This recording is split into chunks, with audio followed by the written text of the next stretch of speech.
Hey everyone, intuitive and astrologer Lisa Salvatore here to talk about the beginning of October up until the full moon in Aries that takes place October 9th. There's a separate video for that full moon which is linked below.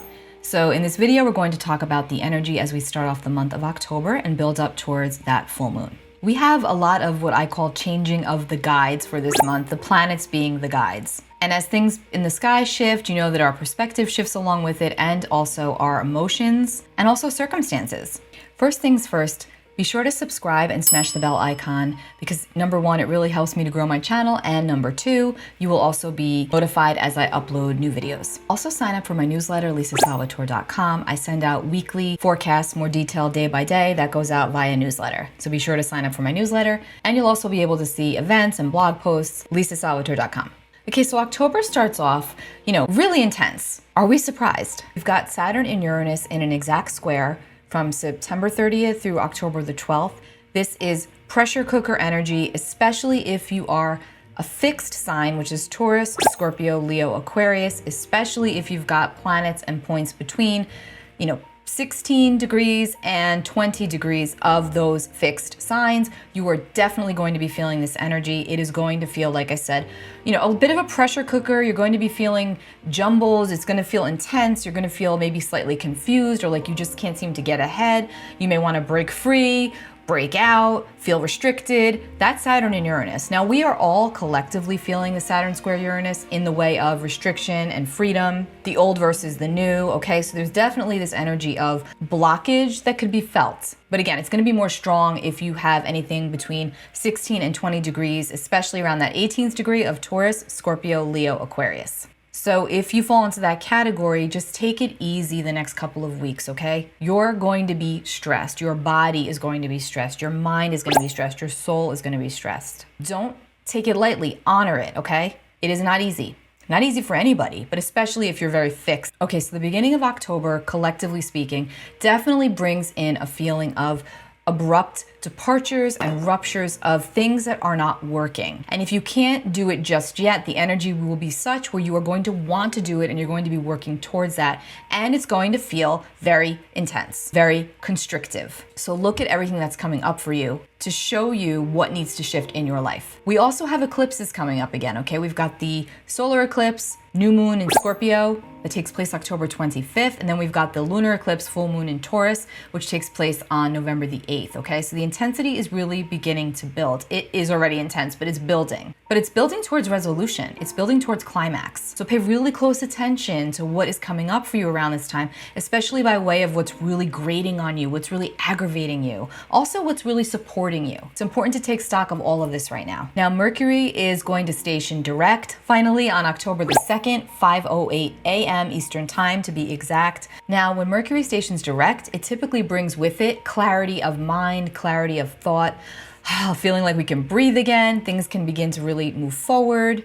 But I just want to mention that Mercury will be stationing direct in an opposition to Neptune in Pisces, okay? So again, this still brings with it a fogginess, and things might not be as clear as you would hope.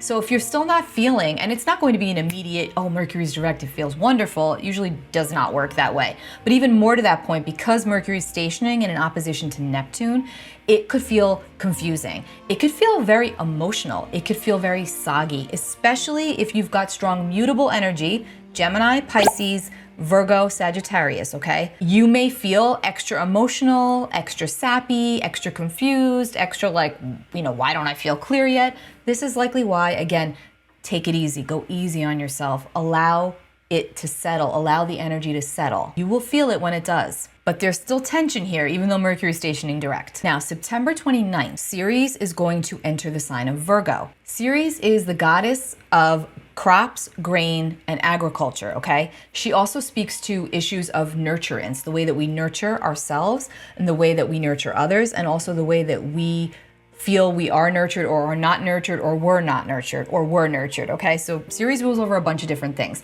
But I'm mentioning this because Ceres in Virgo, think about what we've been experiencing, what we've been hearing about worldwide when it comes to potential, well, it's already happening in some parts of the world where we are experiencing food shortages, okay? And that is likely going to continue. And Virgo is a sign that is very much a planner, very meticulous, very analytical, very, very focused on facts and figures and data, and also very focused on things being practical. What can I do to make this work? What can I do to heal? What can I do to be of service? So Ceres is in Virgo. So we're likely going to be hearing a lot of talk, a lot of noise, a lot of things revolving around conservation of food supply all over the world. Now, when we want to see what's going on here in the US, you always want to look to Europe and see where they are, because we tend to follow suit there, especially when it comes to the shortage situation. So again, pay close attention to what's going on over there, and don't think that it doesn't mean it's not going to happen here, because it very well might. So again, forewarned is forearmed. Conservation is never a bad thing. Ceres in Virgo says plan a little bit. Maybe have a little, I've been saying this for months, okay, even more than a year. Get those things that you cannot do without, okay? Now, when it comes to food, I'm not saying go out and stockpile, rice and beans and all of that.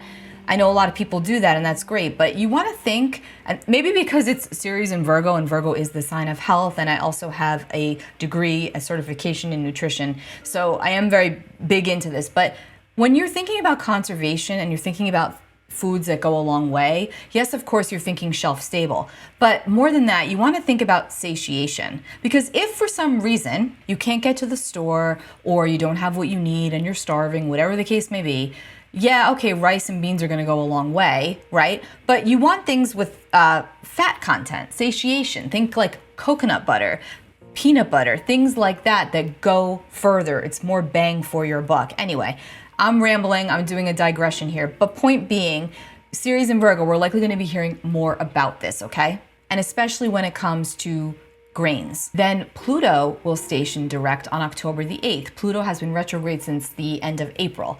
Now Pluto's going to station direct on October the 8th in Capricorn at 5:55 p.m. to be exact. So now Pluto is moving forwards again. We're going to likely be hearing a lot involving the government, politics, a lot more, I should say, because we're already hearing a lot, but we're going to be hearing a lot more. There could be some new things coming out, revision of some things that we haven't heard about in a while. And again, because we're dealing with Saturn and Uranus, this could have to do with restrictions. And then Mercury, now direct, enters the sign of Libra on October the 10th, 7:51 p.m. And this is where we will likely begin to feel the relief from the Mercury retrograde. We are thinking more clearly. Others are thinking more clearly, hopefully. Communication is becoming much more thorough, much more clear, making more sense. Oh, one more thing to mention. Vesta, which is another body, okay, another goddess of home and hearth, Vesta is going to station direct on October the 5th, right after Mercury stations direct. Now, this is significant for many reasons, but pertaining to October, it's significant if you are looking to purchase a home,